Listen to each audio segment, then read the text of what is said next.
was about 15 and I didn't say anything at first because I was like, oh, it's animation.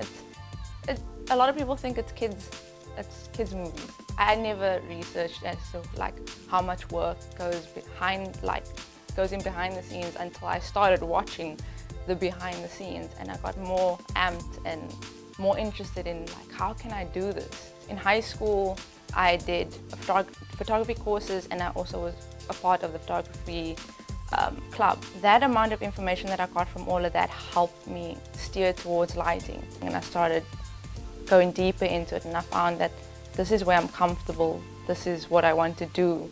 I want to set a mood, tell a story within a still image that goes into a full sequence, that goes into a full movie.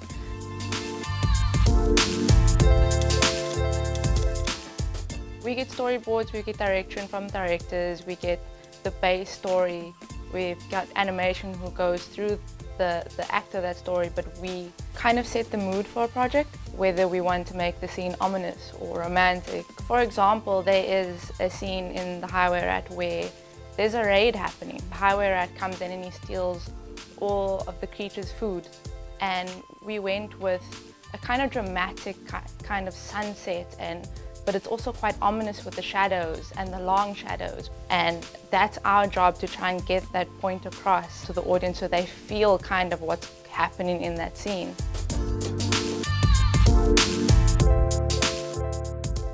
I studied 3D animation at the animation school in Woodstock for 3 years. I think I almost failed my second year because it was more towards animation and lip syncing and and I wasn't strong at it.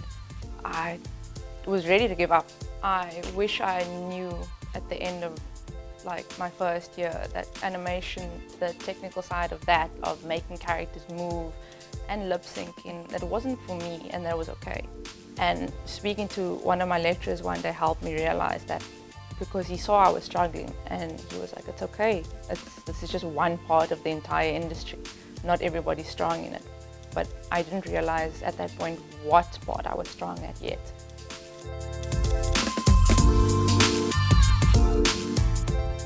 Communication within your department helps so much.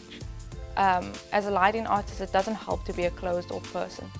If you're stuck in working and you're not willing to help the next person, your team doesn't grow. And that's a massive thing in the animation industry. We're a team. We're not a single person sitting at a desk and just churning out work.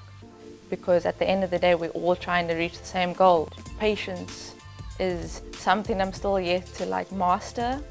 We're all human, we all blow up now and then. Yeah, if you lack the patience, if you are a person that gets angry quickly, if you're a person that stresses out quickly, you've got to learn to be able to deal with that.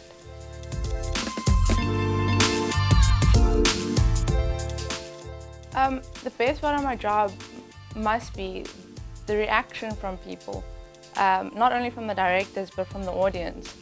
They don't see what happens behind the scenes, they only see the final result, and they don't see all the blood, sweat and tears that happens, and seeing the result and seeing the awe on their faces makes it so worthwhile.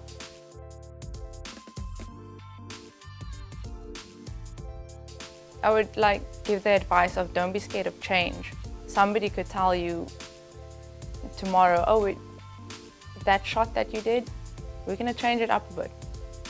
And criticism for me, it's a massive thing. And I've learned to now deal with it better.